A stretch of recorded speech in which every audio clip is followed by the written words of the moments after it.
प्रिय दर्शकों, स्वागत है आप सभी का आपके YouTube चैनल अध्यात्म और ज्योतिष में। मैं हूं आप सभी के साथ आचार्य आशीष।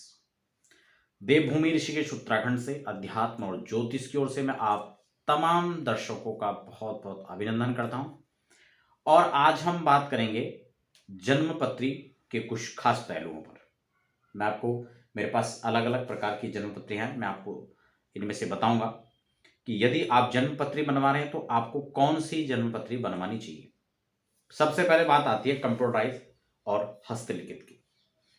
देखिए, प्राचीन समय से ही हमारे यहाँ हस्तलिखित जो जन्मपत्री है उसको मान्यताएं पहले से प्राप्त हैं।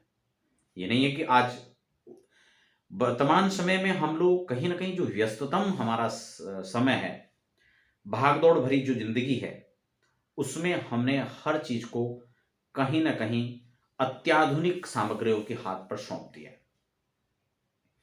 बात अगर मोबाइल, लैपटॉप, कंप्यूटर का है तो वास्तव में युग इसी का है, इसमें कोई शक भी नहीं है, इसमें कोई दोहरा नहीं है।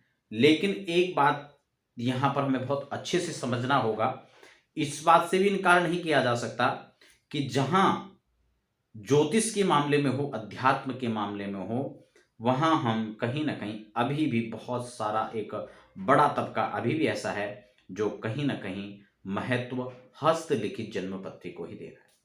तो दर्शकों, मैं इसी पर चर्चा को आगे बढ़ाऊंगा, तमाम जन्मपत्री आपको दिखाऊंगा, इसके बारे में बताऊंगा और कौन सी जन्मपत्री हमें बनवानी चाहिए इस पर चर्चा करूंगा। लेकिन आप नए दर्शक हैं तो फटाफट चैनल को सब्सक्राइब कर लें, बेल आइकन को प्रेस कर लें, ताकि अध्यात्म और ज्योतिष जगत की तमाम विभिन्न ज्ञानवर्धक चर्चाओं को आप हमारे साथ इसी चैनल पर श्रवण कर सकें।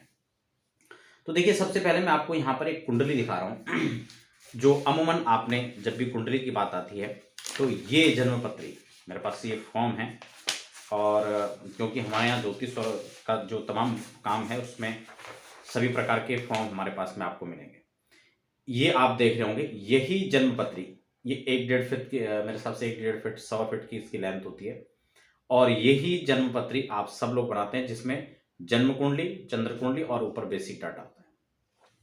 ठीक है, इसको कहते हैं टेवा, इसको जन्मपत्री नहीं कहते हैं। ये तमाम इसके फॉर्म आते हैं, 2 रुपए का फॉर्म मिलता है मात्र, और उसके बाद हम लोग इसको भर के आप लोगों तक पहुंचाते हैं। लेकिन मेरे 20-22 वर्षों का जो ज्योतिष का सफर रहा है, अध्यात्म का सफर रहा है, उसमें हमने कहीं ना कहीं जब हम सीखते थे तो सबसे पहले हमें यही जन्मपत्री बनानी सिखाई गई थी। मैं बात कर रहा हूं सन 2000। तो दर्शकों, उस समय हम इसी जन्मपत्री को सीखते थे। उसके बाद एक जन्मपत्री और है, यह भी इस प्रकार का फॉर्म आता है, और इसमें कोई फर्क नहीं है। बस फर्क है तो सिर्फ बाहरी आवरण का, ये जन्मपत्री ये है और इस पे इस प्रकार का कवर भाग से लगा होता है। ये सेम चीज है, कोई फर्क नहीं। तो इसको भी हटा लेते हैं। अब बात आती है तीसरी जन्म कुंडली की, ये वाली।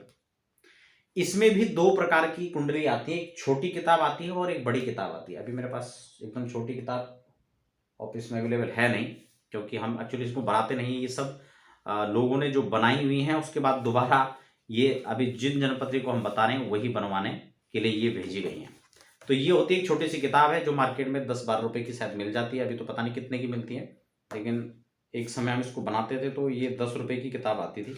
अभी पता नहीं, इसमें शायद मूल्य भी नहीं लिखा हुआ है, अभी हो सकता है रेट थोड़ा बढ़ गया हो। तो चलो खैर, ये कुल मिला कोई खास बड़ी बात नहीं। कुल मिला के 10 रुपए का ही उस समय आता था। और इसी बात के जो हैं, आप जो बनाते हैं उनको जो भी 200-400-500 रुपए जो भी अपने अपने हिसाब से ज्योतिर्विद लेते होंगे अपने अपने काम के हिसाब से। तो खैर, ये भी हटा लेते हैं।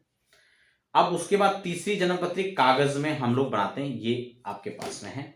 और इसके मार्केट में जैसे पेपर होता है, उसको खरीद करके लाते हैं और उसकी सीट को कटिंग करके इस प्रकार का एक पेपर तैयार किया जाता है। ये भी लगभग मेरे हिसाब से 1.25 फीट के आसपास होता होगा, हो सकता है थोड़ा सा ज़्यादा भी हो सकता है, 1.5 फीट भी हो सकता है। और इसको फिर कटिंग करके चिपका के फिर इस कुंडली को तैयार किया जाता है। उसके बाद बात आती है हस्त निर्मित, ये कपड़े में जो है कुंडली तैयार है। आप इसको बड़े ध्यान से देखें, बड़ी सफाई इसमें है। और इस प्रकार से पूरी कुंडली को इसको हम लोग हाथ से तैयार करते हैं। ये देख रहे हैं आप, इसमें इस प्रकार के। तो ये छोटी वाली कुंडली है, ये लगभग 1.5-2 मीटर की होती है।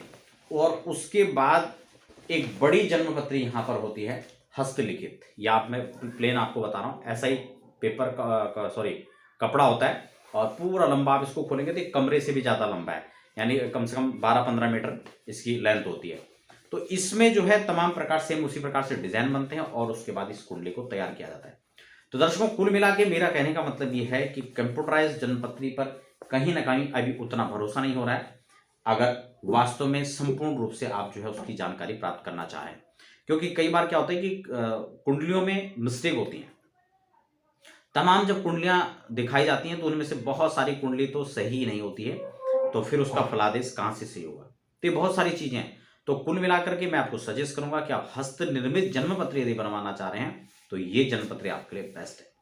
तो दर्शकों, आज जन्मपत्री के इस एपिसोड में आपको मैंने बताया कौन सी जन्मपत्री श्रेष्ठ है, अच्छी है। बात चार्जेस की आती है तो सामान्य ही चार्जेस होते हैं, बहुत ज़्यादा किसी भी कुंडली का चार्ज नहीं होता है, लेकिन अपने हिसाब से इनके तौर तरीके जो इनका काम होता है उसी के हिसाब से इनका चार्जेस भी होते हैं।